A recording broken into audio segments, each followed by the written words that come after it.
Hello guys, ನಮಸ್ಕಾರ. ಎಲ್ಲರೂ super ಆಗಿದ್ದೀರಾ ಅಂತ ಅನ್ಕೊಂತೀನಿ. ಈಗ ಯೋಚನೆ ಮಾಡಿ, ಒಂದು ಹೊಸ ಮನೆಗೆ ನೀವು ವಾಸ ಮಾಡೋಕೆ ಅಂತ ಹೋಗ್ತೀರಾ. ಆ ಮನೆಯಲ್ಲಿ ನಿಮ್ಗೆ ಒಂದು ಬುಕ್ ಸಿಗುತ್ತೆ. ಆದ್ರೆ ಆ ಬುಕ್ ಬಗ್ಗೆ ನೀವು ತಿಳ್ಕೊಳ್ತಿದ್ದ ಹಾಗೆ ನಿಮ್ ಜೀವನದಲ್ಲಿ ವಿಚಿತ್ರವಾಗಿ ಏನೇನೋ ನಡೆಯೋದಕ್ಕೆ ಶುರುವಾದ್ರೆ ಹೇಗಿರುತ್ತೆ, ಅಂತಹದ್ದೇ ಒಂದು ಫ್ಯಾಂಟಸಿ ಅಡ್ವೆಂಚರ್ ಮೂವಿನ ನಾವು ಇವತ್ತು ನೋಡ್ತಾ ಇರೋದು. ಅಂದ ಹಾಗೆ ಈ ಮೂವಿ ಹೆಸರು ಸ್ಪೈಡರ್ವಿಕ್ ಕ್ರೋನಿಕಲ್ಸ್ ಅಂತ. ಸರಿ, ನಾವು ತುಂಬಾ ಟೈಮ್ ವೇಸ್ಟ್ ಮಾಡದೆ ನಮ್ಮ ಮೇನ್ ಸ್ಟೋರಿ ಕಡೆ ಹೋಗೋಣ. ಈ ಕತೆ ಶುರುವಾದಾಗ ಆರ್ಥರ್ ಸ್ಪೈಡರ್ವಿಕ್ ಅನ್ನೋ ವ್ಯಕ್ತಿ ಅವನ ರಿಸರ್ಚ್ ಲ್ಯಾಬ್ಗೆ ಬಂದು ಇದುವರೆಗೂ ಅವನು ಯಾವ್ಯಾವ ಮ್ಯಾಜಿಕಲ್ ಕ್ರಿಯೇಚರ್ಸ್ಗಳ ಬಗ್ಗೆ ತಿಳಿದುಕೊಂಡಿದ್ದಾನೋ ಆ ಕ್ರಿಯೇಚರ್ಸ್ಗಳ ಬಗ್ಗೆ ಎಲ್ಲಾ ವಿಷಯನೂ ಒಂದು ಬುಕ್ ಅಲ್ಲಿ ಬರೆದು ಆ ಬುಕ್ ಅನ್ನ ಸೀಲ್ ಮಾಡಿ ಇಡ್ತಾನೆ. ಇದು ಮನೆಯ ಸುತ್ತಮುತ್ತ ಇದ್ದಂತ ಒಂದು ಮಾನ್ಸ್ಟರ್ಗೂ ಕೂಡ ಗೊತ್ತಾಗೋಗುತ್ತೆ. ಇಲ್ಲಿಗೆ ಸೀನ್ ಕಟ್ ಆಗಿ ಸುಮಾರು 80 ವರ್ಷಗಳ ಕಾಲ ಮುಂದಕ್ಕೆ ಬರುತ್ತೆ. ಒಂದು ಫ್ಯಾಮಿಲಿ ಅವರು ಈಗ ಪಾಳು ಬಿದ್ದಿರುವ ಆರ್ಥರ್ ಸ್ಪೈಡರ್ವಿಕ್ ಅವರ ಮನೆಗೆ ಇರೋಕೆ ಅಂತ ಬರ್ತಾರೆ. ಅಂದ ಹಾಗೆ ಇವಳ ಹೆಸರು ಹೆಲೆನ್, ಇವನು ಅವಳ ಮಗ ಸೈಮನ್, ಇವನು ಸೈಮನ್ ನ ಟ್ವಿನ್ ಬ್ರದರ್ ಜಾರೆಡ್. ಹಾಗೆ ಇವಳು ಸೈಮನ್ ಮತ್ತು ಜಾರೆಡ್ ನ ಅಕ್ಕ ಮ್ಯಾಲೋರಿ. ಆಕ್ಚುಲಿ ಜಾರೆಡ್ಗೆ ಇವನ ತಾಯಿ ಜೊತೆ ಇರೋದಕ್ಕೆ ಇಷ್ಟ ಇರೋದಿಲ್ಲ. ಆದಷ್ಟು ಬೇಗ ಇವನ ತಂದೆ ಹತ್ರ ಹೋಗ್ಬೇಕು ಅಂತ ಅನ್ಕೋತಿರ್ತಾನೆ. ಇದೇ ಜಾಗದಲ್ಲಿ ಇವರಿಗೆ ಆರ್ಥರ್ ಸ್ಪೈಡರ್ವಿಕ್ ಅವನ ಮಗಳಾದಂತ ಲುಸಿಂಡಾ ಬಗ್ಗೆ ಗೊತ್ತಾಗುತ್ತೆ. ಒಂದು ದಿನ ಇದ್ದಕ್ಕಿದ್ದಂತೆ ಆರ್ಥರ್ ಮಾಯಾಗೋಗ್ತಾನೆ. ಆರ್ಥರ್ ಎಲ್ಲೋದ ಅಂತ ಕೇಳಿದಾಗ ಅವನ ಮಗಳಾಗಿರುವಂತ ಲುಸಿಂಡಾ ಎಲ್ಲರಿಗೂ ಹೇಳ್ತಾ ಇದ್ಲು, ನನ್ನ ತಂದೆನ ಮ್ಯಾಜಿಕಲ್ ಕ್ರಿಯೇಚರ್ಸ್ ಆಗಿರುವಂತ ಫೇರಿಗಳು ಎತ್ಕೊಂಡು ಹೊರಟೋದ್ರು ಅಂತ. ಆದ್ರೆ ಇವಳ ಮಾತಿನ ಮೇಲೆ ಯಾರಿಗೂ ನಂಬಿಕೆ ಇರೋದಿಲ್ಲ. ಲುಸಿಂಡಾ ಇದನ್ನ ಮತ್ತೆ ಮತ್ತೆ ಹೇಳ್ತಾ ಇದ್ದಿದ್ರಿಂದ ಇವಳನ್ನ ಹುಚ್ಚಾಸ್ಪತ್ರೆಗೆ ಹಾಕ್ಬಿಡ್ತಾರೆ. ಆಕ್ಚುಲಿ ಹೇಳ್ಬೇಕಂತಂದ್ರೆ ಈ ಆರ್ಥರ್ ಸ್ಪೈಡರ್ವಿಕ್ ಬೇರೆ ಯಾರು ಅಲ್ಲ, ಈ ಹೇಲನ್ ಇದ್ದಾಳಲ್ಲ ಅವಳ ಅಂಕಲ್ ನ ಅಂಕಲ್. ಈ ಮನೆ ತುಂಬಾ ಬರೀ ಜೇನುತುಪ್ಪನೇ ಇರುತ್ತೆ. ಏನಕ್ಕೆ ಅಂತ ಇವರಿಗೆ ಮಾತ್ರ ಅರ್ಥನೇ ಆಗೋದಿಲ್ಲ. ನಂತರ ಜಾರೆಡ್ ಅವನ ತಂದೆಗೆ ಕಾಲ್ ಮಾಡಿ ಆದಷ್ಟು ಬೇಗ ಬಂದು ನನ್ನನ್ನು ಕರ್ಕೊಂಡು ಹೋಗು ಅಂತ ಹೇಳ್ತಾ ಇರ್ತಾನೆ. ಯಾಕೆ ಅಂತಂದ್ರೆ ಅವನಿಗೆ ಈ ಜಾಗ ಇಷ್ಟ ಆಗ್ತಾ ಇರೋದಿಲ್ಲ. ಅದೇ ಸಮಯಕ್ಕೆ ಇವನಿಗೆ ಗೋಡೆಯಿಂದ ಯಾರೋ ಓಡಾಡ್ತಾ ಇರೋ ರೀತಿ ಅನ್ಸುತ್ತೆ. ಅದರಿಂದ ಗೋಡೆನ ಹೋಲ್ ಮಾಡೋದಕ್ಕೆ ಶುರು ಮಾಡಿಬಿಡ್ತಾನೆ. ಆಗ ಅಲ್ಲಿಗೆ ಇವನ ತಾಯಿ ಆಗಿರುವಂತಹ ಹೆಲೆನ್ ಬಂದು ತಡಿತಾರೆ, ಆ ರೀತಿ ಎಲ್ಲ ಮಾಡಬಾರ್ದು ಅಂತ. ಇವನ ತಾಯಿ ಇಲ್ಲಿಂದ ಹೋಗ್ತಾ ಇದ್ದಾಗೇನೆ ಇವ್ರು 3 ಜನ ನೋಡ್ತಾರೆ. ಇದ್ದಕ್ಕಿದ್ದಾಗೇನೆ ಗೋಡೆನೆ ಕೆಳಗಡೆ ಬಿದ್ದೋಗುತ್ತೆ. ಇಲ್ಲಿ ಲಿಫ್ಟ್ ನ ರೀತಿ ಒಂದು ಚಿಕ್ಕ ಕಂಪಾರ್ಟ್ಮೆಂಟ್ ಇರುತ್ತೆ. ಇದನ್ನ ಡಮ್ ವೇಟರ್ ಅಂತ ಕರೀತಾರೆ. ಅದೇ ಹಳೆ ಕಾಲದಲ್ಲಿ ಯಾವ್ದಾದ್ರು ವಸ್ತುಗಳನ್ನ ಕೆಳಗಡೆಯಿಂದ ಮೇಲ್ಗಡೆ ಫ್ಲೋರ್ಗೆ ಕಳಿಸ್ಬೇಕಂತಂದ್ರೆ ಈ ಡಮ್ ವೇಟರ್ ನ ಯೂಸ್ ಮಾಡ್ತಾ ಇದ್ರು. ಸರಿ, ನಿನ್ನಿಂದ ಈ ಗೋಡೆ ಬಿದ್ದಿರೋದು, ನೀನೇ ಇದನ್ನ ಕ್ಲೀನ್ ಮಾಡ್ಬೇಕು ಅಂತ ಹೇಳಿ ಮ್ಯಾಲೋರಿ ಹಾಗೂ ಸೈಮನ್ ಜಾರೆಡ್ ನ ಅಲ್ಲೇ ಬಿಟ್ಟು ಹೊರಟು ಹೋಗ್ತಾರೆ. ನಂತರ ಜಾರೆಡ್ ಅಲ್ಲೇ ಇದ್ದ ಡಮ್ ವೇಟರ್ ನ ಒಳಗಡೆ ಕುತ್ಕೊಂಡು ಮೇಲಕ್ಕೆ ಬರ್ತಾನೆ. ಅಲ್ಲಿ ನೋಡಿದ್ರೆ ಸೀಕ್ರೆಟ್ ಆಗಿ ಇರುವಂತ ಒಂದು ಮಿಸ್ಟೀರಿಯಸ್ ಆಗಿರೋ ಒಂದು ರೂಮ್ ಇರುತ್ತೆ. ಆಕ್ಚುಲಿ ಇದು ಆರ್ಥರ್ ಸ್ಪೈಡರ್ವಿಕ್ ನ ರಿಸರ್ಚ್ ಲ್ಯಾಬ್. ಅಲ್ಲೇ ಅವನ ಫೋಟೋ ಕೂಡ ಇರುತ್ತೆ. ಅಲ್ಲೇ ಇವನಿಗೆ ಒಂದು ಕೀ ಜೊತೆ ಒಂದು ಟ್ರಂಕ್ ಕೂಡ ಸಿಗುತ್ತೆ. ಸರಿ ಅಂತ ಹೇಳಿ ಇವನು ಅದನ್ನು ಓಪನ್ ಮಾಡಿದ್ರೆ ಅದರ ಒಳಗಡೆ ಒಂದು ಬುಕ್ ಇರುತ್ತೆ. ಅದನ್ನ ಇವನು ನೋಡ್ತಾ ಇರ್ಬೇಕಾದ್ರೆ ಯಾವುದೋ ಕಣ್ಣಿಗೆ ಕಾಣದೇ ಇರುವ ಜೀವಿ ಇವನಿಗೆ ಎದುರಿಸುತ್ತೆ. ಜಾರೆಡ್, ಇಲ್ಲಿಂದ ಹೊರಟೋಗು ಅಂತ. ಇದರಿಂದ ಇವನು ತುಂಬಾ ಹೆದರ್ಕೊಂಡು ಅಲ್ಲಿಂದ ಸೈಮನ್ ಹತ್ರ ಬಂದು ಎಲ್ಲ ವಿಷಯನೂ ಹೇಳ್ತಾನೆ. ಆದ್ರೆ ಇವನು ಮಾತ್ರ ಜಾರೆಡ್ ನ ಮಾತನ್ನ ನಂಬೋದೇ ಇಲ್ಲ. ಇನ್ನೇನ್ ಮಾಡೋದು ಅಂತ ಆ ಬುಕ್ ನ ಓಪನ್ ಮಾಡ್ತಾನೆ. ಆದ್ರೆ ಅವನು ಓಪನ್ ಮಾಡ್ತಾ ಇದ್ದ ಹಾಗೆ ಇವನಿಗೆ ವಿಚಿತ್ರವಾಗಿ ಫೀಲ್ ಆಗೋದಕ್ಕೆ ಶುರುವಾಗುತ್ತೆ. ಆದ್ರೂ ಕೂಡ ಅಲ್ಲೇ ಇದ್ದಂತ ಒಂದು ಬಾಕ್ಸ್ ಒಳಗಡೆ ಬಂದು ಬುಕ್ ನ ಓದೋದಕ್ಕೆ ಸ್ಟಾರ್ಟ್ ಮಾಡ್ತಾನೆ. ಆದ್ರೆ ಬುಕ್ ನ ಮೇಲೆ ಒಂದು ವಾರ್ನಿಂಗ್ ಲೆಟರ್ ಇರುತ್ತೆ. ಈ ಬುಕ್ ಅನ್ನು ಯಾವುದೇ ಕಾರಣಕ್ಕೂ ಕೂಡ ಓದಬೇಡಿ, ನಿಮ್ಮ ಜೀವಕ್ಕೆ ಅಪಾಯ ಆಗುತ್ತೆ ಅಂತ. ಆದ್ರೆ ಜಾರೆಡ್ ಮಾತ್ರ ಅದಕ್ಕೆ ಕೇರ್ ಮಾಡದೆ ಆ ಬುಕ್ ಅನ್ನು ಓದೋದಕ್ಕೆ ಶುರು ಮಾಡಿಬಿಡ್ತಾನೆ. ಯಾವಾಗ ಇವನು ಆ ಬುಕ್ ಅನ್ನು ಓದೋದಕ್ಕೆ ಶುರು ಮಾಡ್ತಾನೋ ಆವಾಗ ಇವನಿಗೆ ಗೊತ್ತಾಗುತ್ತೆ ಆರ್ಥರ್ ಸ್ಪೈಡರ್ವಿಕ್ ಈ ಕಾಡಿನಲ್ಲಿರುವ ಮ್ಯಾಜಿಕಲ್ ಕ್ರಿಯೇಚರ್ಸ್ ಗಳ ಬಗ್ಗೆ ತುಂಬಾನೇ ಸೀಕ್ರೆಟ್ ಆಗಿರುವ ಇನ್ಫಾರ್ಮೇಶನ್ ಗಳನ್ನ ಈ ಬುಕ್ ಅಲ್ಲಿ ಬರ್ದಿದ್ದಾನೆ ಅಂತ. ಇದುವರೆಗೂ ಎಲ್ಲಾ ಕ್ರಿಯೇಚರ್ಸ್ ಗಳ ಶಕ್ತಿ ಬಗ್ಗೆ ಒಂದು ಬುಕ್ ನಲ್ಲಿ ಯಾರು ಕೂಡ ಬರ್ದಿರೋದಿಲ್ಲ. ಆದ್ರಿಂದ ಇದೇ ಕಾಡಿನಲ್ಲಿರುವ ಒಂದು ಮಾನ್ಸ್ಟರ್ ಓಗರ್ ಮುಲ್ಗರಾತಿ ಬುಕ್ ಅನ್ನ ತನ್ನ ವಶಕ್ಕೆ ತಗೋಬೇಕು ಅಂತ ತುಂಬಾನೇ ಪ್ರಯತ್ನ ಪಡ್ತಾ ಇದ್ದಾನೆ. ಈ ಬುಕ್ ಅನ್ನ ಓದ್ತಾ ಇರುವಂತ ನೀವು ಯಾರಾದ್ರೂ ಆಗಿರಿ, ಆದ್ರೆ ಈ ಬುಕ್ ಅನ್ನು ಅವನಿಗೆ ಸಿಗದೆ ಇರೋ ರೀತಿ ನೀವು ನೋಡ್ಕೋಬೇಕು. ಯಾಕೆ ಅಂತಂದ್ರೆ ಒಂದು ಸಲ ಓಗರ್ಗೆ ಬುಕ್ ಸಿಕ್ಬಿಟ್ರೆ ಮ್ಯಾಜಿಕಲ್ ಕ್ರಿಯೇಚರ್ಸ್ ಬಗ್ಗೆ ತಿಳ್ಕೊಂಡು ಅದರ ಪವರ್ಸ್ ನೆಲ್ಲ ಪಡ್ಕೊಂಡ್ ಬಿಡ್ತಾನೆ ಹಾಗೂ ಪ್ರಪಂಚನೂ ಕೂಡ ನಾಶ ಮಾಡಿ ಬಿಡ್ತಾನೆ ಅಂತ. ಹೀಗೆ ಇವನು ಬುಕ್ ಅನ್ನು ಓದ್ತಾ ಇರ್ಬೇಕಾದ್ರೆ ಅದೇ ಸಮಯಕ್ಕೆ ಮ್ಯಾಲೋರಿ ಕಿರ್ಚ್ಕೊಳ್ಳುವಂತ ಶಬ್ದ ಕೇಳಿಸುತ್ತೆ. ನೋಡಿದ್ರೆ ಅವಳ ಕೂದಲನ್ನ ಯಾರೋ ಮಂಚಕ್ಕೆ ಕಟ್ಟಿ ಬಿಟ್ಟಿರ್ತಾರೆ. ಇದನ್ನೆಲ್ಲ ಮಾಡಿರೋದು ಜಾರೆಡ್ ಅಂತ ಎಲ್ಲರಿಗೂ ಅನ್ನಿಸ್ತಾ ಇರುತ್ತೆ. ಆದ್ರೆ ಜಾರೆಡ್ ಮಾತ್ರ ಇದನ್ನು ಒಪ್ಪಿಕೊಳ್ತಾ ಇರೋದಿಲ್ಲ. ಯಾಕೆ ಅಂತಂದ್ರೆ ಇವನ ಪಾಡಿಗೆ ಇವನು ಬುಕ್ ಅನ್ನು ಓದ್ತಾ ಕೂತಿದ್ನಲ್ಲ ಅದಕ್ಕೆ. ಮಾರನೇ ದಿನ ಬೆಳಗ್ಗೆ ನಮಗೆ ತೋರಿಸ್ತಾರೆ ಮನೆ ಸುತ್ತ ಒಂದು ಸರ್ಕಲ್ ಅನ್ನ ಹಾಕಿರ್ತಾರೆ. ಯಾವಾಗ ಜಾರೆಡ್ ಸರ್ಕಲ್ ಇಂದ ಹೊರಗಡೆ ಬರ್ತಾನೋ ಇವರೆಲ್ಲರನ್ನು ಯಾರೋ ನೋಡ್ತಾ ಇದ್ದಾರೆ ಅಂತ ನಮ್ಗೆ ಗೊತ್ತಾಗುತ್ತೆ. ನಂತರ ಜಾರೆಡ್ ಬುಕ್ ಅನ್ನ ತೋರಿಸಿ ಮ್ಯಾಲೋರಿಗೆ ಹೇಳ್ತಾನೆ, ನಿನ್ನ ಕೂದಲನ್ನ ಮಂಚಕ್ಕೆ ಕಟ್ಟಿದ್ದು ನಾನಲ್ಲ, ಈ ಬ್ರೌನಿ ಅನ್ನೋ ಕ್ರಿಯೇಚರ್. ಈ ಕ್ರಿಯೇಚರ್ ನಮ್ಮ ಜೊತೆ ಮನೆಯಲ್ಲೇ ಇದೆ, ಅದಕ್ಕೆ ನಾವು ಈ ಮನೆಯಲ್ಲಿ ಇರೋದು ಇಷ್ಟ ಇಲ್ಲ ಅಂತ. ಆದ್ರೆ ಅವನ ಮಾತನ್ನ ಮ್ಯಾಲೋರಿ ಹಾಗೂ ಸೈಮನ್ ನಂಬೋದಕ್ಕೆ ಹೋಗೋದಿಲ್ಲ. ಅದೇ ಸಮಯಕ್ಕೆ ಜಾರೆಡ್ ನೋಡ್ತಾನೆ ಯಾವುದೋ ಒಂದು ಕ್ರಿಯೇಚರ್ ಇವನ ಕಡೆಗೇನೆ ಬರ್ತಿರುತ್ತೆ. ಆದ್ರೆ ಅದು ಸರ್ಕಲ್ ಅನ್ನ ದಾಟಿ ಒಳಗಡೆ ಬರೋದಕ್ಕೆ ಆಗೋದಿಲ್ಲ. ಬುಕ್ ಇಂದ ಜಾರೆಡ್ಗೆ ಗೊತ್ತಾಗಿರುತ್ತೆ ಬ್ರೌನಿಗೆ ಹನಿ ಅಂದ್ರೆ ತುಂಬಾನೇ ಇಷ್ಟ ಅಂತ. ಆದ್ರಿಂದ ಇವನು ರಿಸರ್ಚ್ ಲ್ಯಾಬ್ ಗೆ ಬಂದು ಬಿಸ್ಕೆಟ್ ನ ಮೇಲೆ ಹನಿಯನ್ನ ಇಟ್ಟು ಕಾಯ್ತಾ ಕೂತ್ಕೋತಾನೆ ಬ್ರೌನಿ ಇಲ್ಲಿಗೆ ಬರ್ಬೋದು ಅಂತ. ಸ್ವಲ್ಪ ಹೊತ್ತಿನ ನಂತರ ಎದ್ದು ನೋಡಿದ್ರೆ ಬ್ರೌನಿ ಬಿಸ್ಕೆಟ್ ಹಾಗೂ ಹನಿನ ತಿಂತಾ ಇರುತ್ತೆ. ಹಾಗೂ ಈ ಬ್ರೌನಿಗೆ ಮಾಯ ಆಗುವಂತ ಶಕ್ತಿನೂ ಕೂಡ ಇರುತ್ತೆ. ಅದೇ ಸಮಯಕ್ಕೆ ಜಾರೆಡ್ ಹತ್ರ ಬುಕ್ ಇದೆ ಅಂತ ಬ್ರೌನಿಗೆ ಗೊತ್ತಾಗ್ತಿದ್ದ ಹಾಗೇನೆ ಕೋಪದಿಂದ ಒಂದು ಮಾನ್ಸ್ಟರ್ ಆಗಿ ಕನ್ವರ್ಟ್ ಆಗಿ ಇವನ ಮೇಲೇನೆ ವಸ್ತುಗಳನ್ನ ಎಸೆಯೋದಕ್ಕೆ ಶುರು ಮಾಡುತ್ತೆ. ಆಗ ಇವನು ಮತ್ತೆ ಹನಿಯನ್ನ ಕೊಟ್ಟೋದಕ್ಕೆ ಸಮಾಧಾನ ಮಾಡ್ತಾನೆ. ಆಗ ಬ್ರೌನಿ ಇವನಿಗೆ ಹೇಳ್ತಾ ಹೋಗುತ್ತೆ, ಆರ್ಥರ್ ಈ ಬುಕ್ ಅನ್ನ ಪ್ರೊಟೆಕ್ಟ್ ಮಾಡುವಂತ ಜವಾಬ್ದಾರಿಯನ್ನು ನನಗೆ ಕೊಟ್ಟಿದ್ದ. ಹಾಗೆ ಈ ಬುಕ್ ಅನ್ನು ಮನೆ ಸುತ್ತ ಇರುವಂತ ಸರ್ಕಲ್ ಇಂದ ಹೊರಗಡೆ ತಗೊಂಡು ಹೋಗಬಾರ್ದು, ತಗೊಂಡು ಹೋದ್ರೆ ಓಗರ್ಗೆ ಬುಕ್ ಸಿಕ್ಬಿಡುತ್ತೆ ಅಂತ. ಯಾವ ಸರ್ಕಲ್ ಅಂತ ಕೇಳಿದಾಗ ಇವನಿಗೆ ಮನೆ ಸುತ್ತ ಇರುವಂತ ಸರ್ಕಲ್ ಅನ್ನ ತೋರಿಸುತ್ತೆ. ಅದೇ ಸಮಯಕ್ಕೆ ಸೈಮನ್ ಜಾರೆಡ್ ನ ಹುಡ್ಕೊಂಡು ಸರ್ಕಲ್ ಇಂದ ಹೊರಗಡೆ ಬರ್ತಾನೆ. ಆಗ ಕಣ್ಣಿಗೆ ಕಾಣದೇ ಇರುವಂತ ಒಂದಷ್ಟು ಕ್ರಿಯೇಚರ್ಸ್ ಗಳು ಅವನನ್ನ ಎಳ್ಕೊಂಡು ಹೋಗ್ತಾ ಇರ್ತವೆ. ಈ ಸ್ಟೋನ್ ಇಂದ ಅವುಗಳನ್ನ ನೋಡು ಅಂತ ಹೇಳಿದಾಗ ಇವನು ಕೂಡ ಸ್ಟೋನ್ ಇಂದ ನೋಡ್ತಾನೆ. ಸಣ್ಣದಾಗಿರುವ ಗ್ರೀನ್ ಗಾಬ್ಲಿನ್ಸ್ ಅನ್ನೋ ಒಂದಷ್ಟು ಮಾನ್ಸ್ಟರ್ ಗಳು ಸೈಮನ್ ನ ಎಳ್ಕೊಂಡು ಹೋಗ್ತಿರ್ತವೆ. ಆದ್ದರಿಂದ ಜಾರೆಡ್ ಕೂಡ ಆ ಬುಕ್ ಅನ್ನ ಒಂದು ಬ್ಯಾಗ್ ಗೆ ಹಾಕೊಂಡು ಸೈಮನ್ ನ ಕಾಪಾಡಬೇಕು ಅಂತ ಕಾಡಿನ ಒಳಗಡೆ ಬರ್ತಾನೆ. ಆಗ ಇವನು ಆ ಸ್ಟೋನ್ ಅನ್ನು ಇಟ್ಕೊಂಡು ನೋಡ್ತಾನೆ. ಒಂದಷ್ಟು ಗಾಬ್ಲಿನ್ಸ್ ಗಳು ಸೈಮನ್ ನ ಒಂದು ಕೇಜ್ ನ ಒಳಗಡೆ ಬಂಧಿಸಿ ಇಟ್ಟಿರ್ತವೆ. ಅದೇ ಸಮಯಕ್ಕೆ ನೋಡಿದ್ರೆ ಇವನ ಹಿಂದೆ ಇರುವಂತ ಸೆಲ್ ನಲ್ಲೂ ಕೂಡ ಒಂದು ಗಾಬ್ಲಿನ್ ಇರುತ್ತೆ. ಆದ್ರೆ ಇದು ಒಳ್ಳೆ ಗಾಬ್ಲಿನ್. ಓಗರ್ ಇದರ ಕಂಪ್ಲೀಟ್ ಫ್ಯಾಮಿಲಿನ ಸಾಯಿಸ್ಬಿಟ್ಟಿರ್ತಾನೆ. ಆದ್ರಿಂದ ಇದು ಕೂಡ ಓಗರ್ನ ಸಾಯಿಸ್ಬೇಕು ಅಂತ ಅನ್ಕೊಂಡಿರುತ್ತೆ. ಜಾರೆಡ್ ಅದನ್ನ ಕೇಜ್ ಇಂದ ಬಿಡುಗಡೆ ಮಾಡ್ತಾನೆ.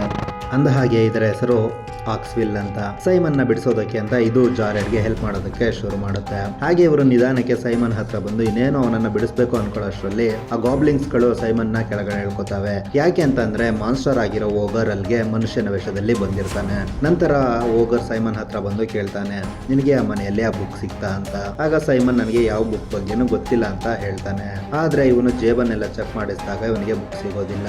ಬರೀ ಇವನ ಫ್ಯಾಮಿಲಿ ಫೋಟೋ ಸಿಗುತ್ತೆ ಅಷ್ಟೇ. ಸರಿ ಆಯ್ತು, ನಾನು ನಿನ್ನ ನಂಬ್ತೀನಿ, ಹೋಗಿ ಆ ಬುಕ್ ತಗೊಂಡ್ ಬಾ, ಇಲ್ಲ ಅಂತಂದ್ರೆ ನಿನ್ನ ಫ್ಯಾಮಿಲಿನ ಸಾಯಿಸ್ಬಿಡ್ತೀನಿ ಅಂತ ಹೆದರಿಸ್ತಾನೆ. ಅವನು ಹೋಗ್ತಾ ಇದ್ದ ಹಾಗೆ ಓಗರ್ ಮಾನ್ಸ್ಟರ್ ಆಗಿ ಚೇಂಜ್ ಆಗಿ ಅವನ ಗಾಬ್ಲಿನ್ಸ್ ಗಳಿಗೆ ಹೇಳ್ತಾನೆ ಆ ಬುಕ್ ಸಿಗ್ತಾ ಇದ್ದ ಹಾಗೆ ಅವನ ಫ್ಯಾಮಿಲಿನ ಸಾಯಿಸ್ಬಿಡಿ ಅಂತ. ಹೀಗೆ ಸೈಮನ್ ಮನೆ ಕಡೆ ಹೋಗ್ತಾ ಇರ್ಬೇಕಾದ್ರೆ ಜಾರೆಡ್ ಅವನಿಗೆ ಬುಕ್ ನನ್ನ ಹತ್ರನೇ ಇದೆ ಅಂತ ಹೇಳ್ತಾನೆ. ಇದರಿಂದ ಇಬ್ಬರಿಗೂ ಜಗಳ ಶುರುವಾಗುತ್ತೆ. ಈ ಜಗಳದಲ್ಲಿ ಗಾಬ್ಲಿನ್ಸ್ ಗಳು ಆ ಬುಕ್ ಅನ್ನ ನೋಡಿ ಇವರನ್ನ ಫಾಲೋ ಮಾಡೋದಕ್ಕೆ ಶುರು ಮಾಡ್ತಾವೆ. ಹೀಗೆ ಇವರಿಬ್ರು ತಪ್ಪಿಸ್ಕೊಂಡು ಹೋಗ್ತಾ ಇರ್ಬೇಕಾದ್ರೆ ಹೇಗೋ ಮಾಡಿ ಜಾರೆಡ್ ಸೈಮನ್ ನ ಪ್ರೊಟೆಕ್ಟಿವ್ ಶೀಲ್ಡ್ ಒಳಗಡೆ ಕರ್ಕೊಂಡು ಬರ್ತಾನೆ. ಆಗಲೇ ಇವರಿಗೆ ಗೊತ್ತಾಗೋದು ಮ್ಯಾಲೋರಿ ಸರ್ಕಲ್ ಇಂದ ಹೊರಗಡೆ ಇದ್ದಾಳೆ ಅಂತ. ಬೇಗ ಸರ್ಕಲ್ ನ ಒಳಗಡೆ ಬಾ ಅಂತ ಅಂದ್ರೂ ಇವರಿಬ್ಬರ ಮಾತನ್ನ ಸೀರಿಯಸ್ ಆಗಿ ತಗೊಳ್ತಾ ಇರೋದಿಲ್ಲ.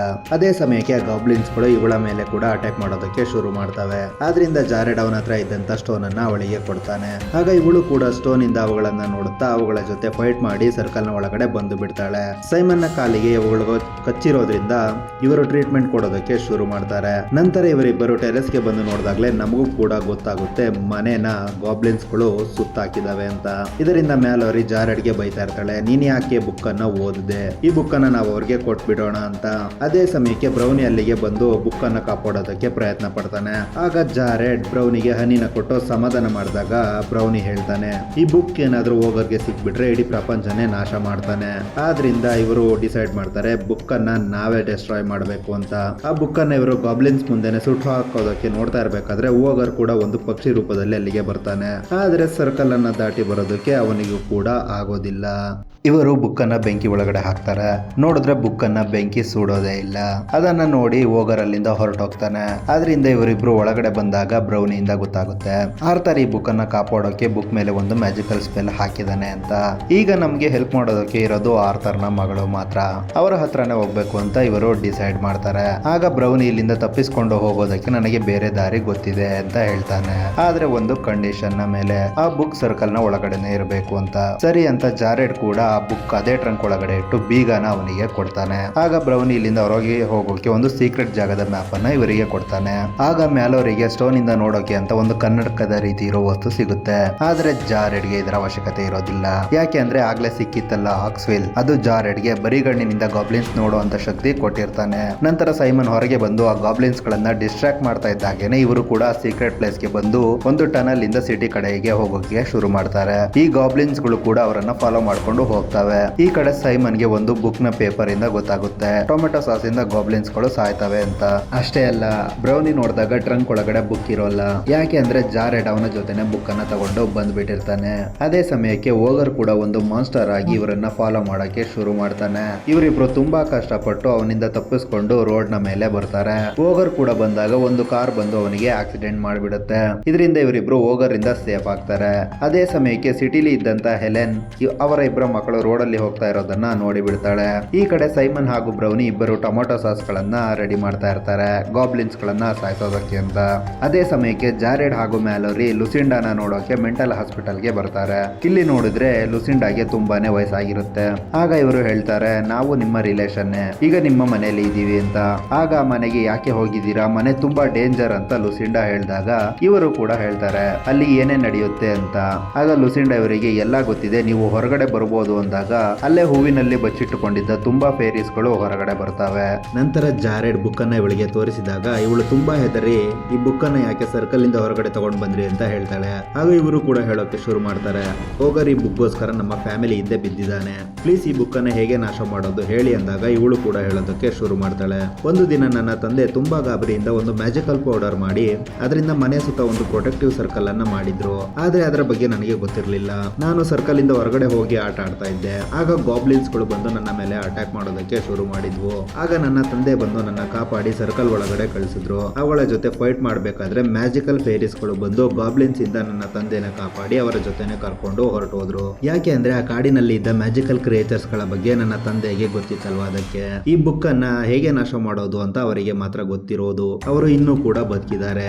ಆ ಫೇರೀಸ್ ಗಳು ಇರೋ ಜಾಗನ ಹುಡಿಕೊಂಡು ಹೋದ್ರೆ ಅವರು ನಿಮ್ಗೆ ಸಿಕ್ಕೇ ಸಿಗ್ತಾರೆ, ಅವರನ್ನ ಹುಡುಕೊಂಡು ಹೋಗಿ ಅಂತ ಇವಳು ಹೇಳ್ತಿರ್ಬೇಕಾದ್ರೇನೆ ಗಾಬ್ಲಿನ್ಸ್ ಗಳು ಬಂದು ಬುಕ್ ನಲ್ಲಿ ಸ್ವಲ್ಪ ಪೇಜಸ್ ಗಳನ್ನ ಕಿತ್ಕೊಂಡು ಹೋಗ್ತವೆ. ಅದೇ ಸಮಯಕ್ಕೆ ಹೆಲೆನ್ ಕೂಡ ಅಲ್ಲಿಗೆ ಬರ್ತಾಳೆ. ಈ ಕಡೆ ಗಾಬ್ಲಿನ್ಸ್ ಗಳು ಬುಕ್ ಇಂದ ತಂದ ಒಂದಷ್ಟು ಪೇಜಸ್ ಗಳು ಅವು ಅಷ್ಟೊಂದೇನು ಇಂಪಾರ್ಟೆಂಟ್ ಆಗಿರೋದಿಲ್ಲ. ಆದ್ರೆ ಒಂದೇ ಒಂದು ತುಂಬಾ ಇಂಪಾರ್ಟೆಂಟ್ ಆಗಿರುವಂತ ಪೇಜ್ ಓಗರ್ಗೆ ಸಿಕ್ಬಿಡುತ್ತೆ. ಆ ಪೇಜ್ ಅಲ್ಲಿ ಪ್ರೊಟೆಕ್ಟಿವ್ ಸರ್ಕಲ್ ಅನ್ನ ಹೇಗೆ ನಾಶ ಮಾಡೋದು ಅಂತ ಇರುತ್ತೆ. ಈ ವಿಷಯ ಅಲ್ಲೇ ಇದ್ದಂತಹ ಆಕ್ಸ್ವಿಲ್ಗೂ ಕೂಡ ಗೊತ್ತಾಗೋಗ್ಬಿಡುತ್ತೆ. ಈ ಕಡೆ ಜಾರೆಡ್ ಹಾಗೂ ಮ್ಯಾಲೋರಿ ಇದುವರೆಗೂ ನಡೆದ ಎಲ್ಲಾ ವಿಷಯನ ಅವರ ತಾಯಿಗೆ ಹೇಳಿ ಅವರಿಗೆ ಅರ್ಥ ಮಾಡಿಸೋಕೆ ತುಂಬಾನೇ ಪ್ರಯತ್ನ ಮಾಡ್ತಾ ಇರ್ತಾರೆ. ಆದ್ರೆ ಇವರ ತಾಯಿ ಮಾತ್ರ ಇವರ ಮಾತನ್ನ ನಂಬೋದೇ ಇಲ್ಲ. ಈ ತರ ಎಲ್ಲ ಆಗೋದಕ್ಕೆ ಸಾಧ್ಯ ಇಲ್ಲ ಅಂತ ಹೇಳಿ ಇವರನ್ನ ಮನೆಗೆ ಬಿಟ್ಟು ಹೋಗ್ತಾರೆ. ಅದೇ ಸಮಯಕ್ಕೆ ಮ್ಯಾಲೋರಿ ನೋಡ್ತಾಳೆ, ಮನೆ ಸುತ್ತ ಯಾವುದೇ ಗಾಬ್ಲಿನ್ಸ್ ಕೂಡ ಇರೋದಿಲ್ಲ. ನಂತರ ಜಾರೆಡ್ ಬುಕ್ ತೆಗೆದು ಬ್ರೌನಿಗೆ ವಾಪಸ್ ಕೊಡ್ತಾನೆ. ಹೀಗೆ ಇವರೆಲ್ಲ ಗಾಬ್ಲಿನ್ಸ್ ಗಳು ಎಲ್ಲಿಗೆ ಹೋದ್ವು ಅಂತ ಯೋಚನೆ ಮಾಡ್ತಾ ಇರ್ಬೇಕಾದ್ರೆ ಅಲ್ಲಿಗೆ ಆಕ್ಸ್ವಿಲ್ ಬಂದು ಹೇಳ್ತಾನೆ, ಓಗರ್ಗೆ ಒಂದು ಪೇಜ್ ಸಿಕ್ಕಿದೆ, ಅದರಲ್ಲಿ ಪ್ರೊಟೆಕ್ಟಿವ್ ಸರ್ಕಲ್ ನ ನಾಶ ಮಾಡೋ ಫಾರ್ಮುಲಾ ಇದೆ, ಅವನು ಬುಕ್ ಅನ್ನ ತಗೊಳಕ್ಕೆ ಇವತ್ತು ರಾತ್ರಿನೇ ಬರ್ತಿದ್ದಾನೆ ಅಂತ. ಇದರಿಂದ ಜಾರೆಡ್ ತುಂಬಾ ಭಯ ಆಗಿ ಅವನ ತಂದೆನ ಕಾಂಟ್ಯಾಕ್ಟ್ ಮಾಡೋಕೆ ಟ್ರೈ ಮಾಡ್ತಾನೆ. ಆಗ್ಲೇ ಇವನಿಗೂ ಮತ್ತು ನಮ್ಮೆಲ್ಲರಿಗೂ ಗೊತ್ತಾಗೋದು ಇವನ ತಂದೆ ಎಲ್ಲರನ್ನು ಬಿಟ್ಟು ಬೇರೆ ಮದ್ವೆ ಆಗಿದ್ದಾನೆ, ಇವರ ಬಗ್ಗೆ ಅವನಿಗೆ ಯೋಚನೆ ಇಲ್ಲ ಅಂತ. ಮಕ್ಕಳನ್ನ ಸಾಕೋಕೆ ತಾಯಿ ಹೆಲೆನ್ ತುಂಬಾನೇ ಕಷ್ಟ ಪಡ್ತಾ ಇದ್ದಾರೆ ಅಂತ. ಇದು ಜಾರೆಡ್ಗೆ ಗೊತ್ತಾಗ್ತಿದ್ದ ಹಾಗೆ ತುಂಬಾನೇ ದುಃಖದಿಂದ ಡಿಸೈಡ್ ಮಾಡ್ತಾನೆ, ಉಳಿದಿರೋ ನನ್ನ ಫ್ಯಾಮಿಲಿನ ನಾನು ಕಾಪಾಡ್ಕೋಬೇಕು ಅಂತ. ಆದ್ರಿಂದ ಇವನು ಆರ್ಥರ್ನ ಹುಡುಕ್ಬೇಕು ಅಂತ ಬುಕ್ ನ ನೋಡ್ತಾನೆ. ಆ ಬುಕ್ ನಲ್ಲಿ ಗ್ರಿಫಿನ್ ಅನ್ನೋ ಒಂದು ಕ್ರಿಯೇಚರ್ ಬಗ್ಗೆ ಆರ್ಥರ್ ಮೆನ್ಷನ್ ಮಾಡಿರ್ತಾನೆ. ನಾನು ಎಲ್ಲೇ ಇದ್ರೂ ಕೂಡ ನನ್ನ ಸ್ಮೆಲ್ ಇಂದಾನೆ ಅವನು ನನ್ನ ಹುಡುಕಿ ಬರ್ತಾನೆ. ಹಾಗೆ ಗ್ರಿಫಿನ್ ನ ಕರೆಯೋದಕ್ಕೆ ಅಂತ ಕೆಲವು ವರ್ಡ್ಸ್ ಕೂಡ ಬರ್ದಿರ್ತಾನೆ. ಆ ವರ್ಡ್ಸ್ ಅನ್ನ ಇವರು ಓದುತ್ತಿದ್ದ ಹಾಗೆ ಹೊರಗಡೆ ಮ್ಯಾಜಿಕಲ್ ಕ್ರಿಯೇಚರ್ ಆಗಿರುವಂತಹ ಗ್ರಿಫಿನ್ ಕೂಡ ಬರುತ್ತೆ. ಆಗ ಬ್ರೌನಿ ಕೂಡ ಬುಕ್ ಅನ್ನು ಕೊಟ್ಟು ಹೋಗಿ ಆರ್ಥರ್ನ ಹುಡುಕಿ ಬನ್ನಿ ಅಂತ ಹೇಳ್ತಾನೆ. ಸರಿ ಅಂತ 3 ಜನ ಕೂಡ ಗ್ರಿಫಿನ್ ನ ಮೇಲೆ ಕೂತ್ಕೊಂಡು ಆರ್ಥರ್ನ ಹುಡುಕಿ ಹೋಗ್ತಾರೆ. ಅದೇ ರೀತಿ ಗ್ರಿಫಿನ್ ಕೂಡ ತುಂಬಾ ಹೊತ್ತು ಹಾರಾಡಿ ಒಂದು ಮಿಸ್ಟೀರಿಯಸ್ ಐಲ್ಯಾಂಡ್ ಹತ್ರ ಕರ್ಕೊಂಡು ಬರುತ್ತೆ. ಯಾಕೆ ಅಂತ ಅಂದ್ರೆ ಫೇರೀಸ್ ಗಳು ಆರ್ಥರ್ನ ಇಲ್ಲೇ ಬಂಧಿಸಿ ಇಟ್ಟಿರೋದು. ನಂತರ ಈ 3 ಜನರನ್ನ ಅಲ್ಲೇ ಇಳಿಸಿ ಗ್ರಿಫಿನ್ ಅಲ್ಲಿಂದ ಹೊರಟೋಗುತ್ತೆ. ನಂತರ ಜಾರೆಡ್ ಬಂದು ಆರ್ಥರ್ಗೆ ಹೇಳ್ತಾನೆ, ನಾನು ನಿಮ್ಮ ರಿಲೇಷನ್, ನಿಮ್ಮ ಮಗಳು ಲುಸಿಂಡಾಗೆ ಈಗ 86 ವರ್ಷ ಆಗಿದೆ ಅಂತ. ಆದರೆ ಆರ್ಥರ್ಗೆ ಇದರ ಮೇಲೆ ಸ್ವಲ್ಪನೂ ನಂಬಿಕೆ ಬರ್ತಾ ಇರೋದಿಲ್ಲ. ಯಾಕೆ ಅಂತ ಅಂದ್ರೆ ಇವನ ಪ್ರಕಾರ ಇವತ್ತು ಬೆಳಗ್ಗೆನೆ ಇವನು ಲುಸಿಂಡಾನ ನೋಡ್ಕೊಂಡು ಬಂದಿರ್ತಾನೆ. ಇಲ್ಲ, ಅದು ಆಗಿ 80 ವರ್ಷ ಆಗಿದೆ, ನಿಮ್ಮ ಮಗಳಿಗೆ ಈಗ 86 ವರ್ಷ, ಹಾಗೆ ನಿಮಗೆ 125 ವರ್ಷ ಅಂತ ಜಾರೆಡ್ ಹೇಳ್ತಾನೆ. ಅಂದ್ರೆ ಫೇರೀಸ್ ಗಳು ಇವನನ್ನ ಈ ಮಿಸ್ಟೀರಿಯಸ್ ಐಲ್ಯಾಂಡ್ ಅಲ್ಲಿ ಇಟ್ಟಿರೋದ್ರಿಂದ ಇವನಿಗೆ ವಯಸ್ಸು ಆಗಿರೋದಿಲ್ಲ, ಹಾಗೆ ಟೈಮ್ ಹೋಗಿರೋದು ಕೂಡ ಗೊತ್ತಾಗಿರೋದಿಲ್ಲ. ಈ ಕಡೆ ಸೈಮನ್ ಹಾಗೂ ಮ್ಯಾಲೋರಿನ ಫೇರೀಸ್ ಗಳು ಹಿಪ್ನೋಟೈಸ್ ಮಾಡಿರ್ತಾವೆ. ಆದ್ರಿಂದ ಆರ್ಥರ್ ಜಾರೆಡ್ ನ ಸೈಡ್ ಗೆ ಕರೆದು ಬುಕ್ ಅನ್ನ ಕೊಡೋಕೆ ಹೇಳ್ತಾನೆ. ಆಗ ಜಾರೆಡ್ ಬುಕ್ ಕೊಡ್ತಾ ಈ ಬುಕ್ ನಾಶ ಮಾಡಿಬಿಡಿ ಅಂತ ಹೇಳ್ತಾನೆ. ಆದ್ರೆ ಆರ್ಥರ್ ಇದಕ್ಕೆ ರೆಡಿ ಇರೋದಿಲ್ಲ. ಈ ಬುಕ್ ಬರೆಯೋದಕ್ಕೆ ನನ್ನ ಜೀವನ ಪೂರ್ತಿ ಕಷ್ಟಪಟ್ಟಿದ್ದೀನಿ, ಹೇಗೆ ಇದನ್ನು ನಾನು ನಾಶ ಮಾಡ್ಲಿ ಅಂತ ಹೇಳ್ತಾನೆ. ಆಗ ಜಾರೆಡ್ ಇವನಿಗೆ ಅರ್ಥ ಮಾಡಿಸ್ತಾನೆ, ಈ ಬುಕ್ ಇಂದ ನಿಮ್ಮ ಮಗಳು ನಿಮ್ಮಿಂದ ದೂರ ಆಗಿ 80 ವರ್ಷ ತಂದೆ ಇಲ್ಲದೆ ಬದುಕಿದ್ರು, ಹಾಗೆ ಇದರಿಂದ ನನ್ನ ಫ್ಯಾಮಿಲಿ ಕೂಡ ಡೇಂಜರ್ ಅಲ್ಲಿದೆ, ಪ್ಲೀಸ್ ಇದನ್ನ ನಾಶ ಮಾಡಿ ಅಂತ ಹೇಳ್ತಾನೆ.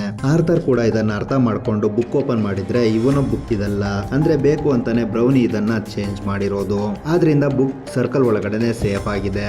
ಆವಾಗ ಜಾರೆಡ್ ಹೇಳ್ತಾನೆ, ಇಲ್ಲ, ಪ್ರೊಟೆಕ್ಟಿವ್ ಸರ್ಕಲ್ ಅನ್ನ ಹೇಗೆ ನಾಶ ಮಾಡೋದು ಅಂತ ಓಗರ್ಗೆ ಪೇಜ್ ಸಿಕ್ಕಿದೆ. ನನ್ನ ತಾಯಿ ಈಗ ಮನೆಯಲ್ಲಿ ಒಬ್ರೇ ಇದ್ದಾರೆ, ಓಗರ್ ಏನಾದ್ರೂ ಮನೆ ಮೇಲೆ ಅಟ್ಯಾಕ್ ಮಾಡಿದ್ರೆ ನಾನು ಏನ್ ಮಾಡ್ಲಿ ಅಂತ ಯೋಚನೆ ಮಾಡ್ತಾನೆ.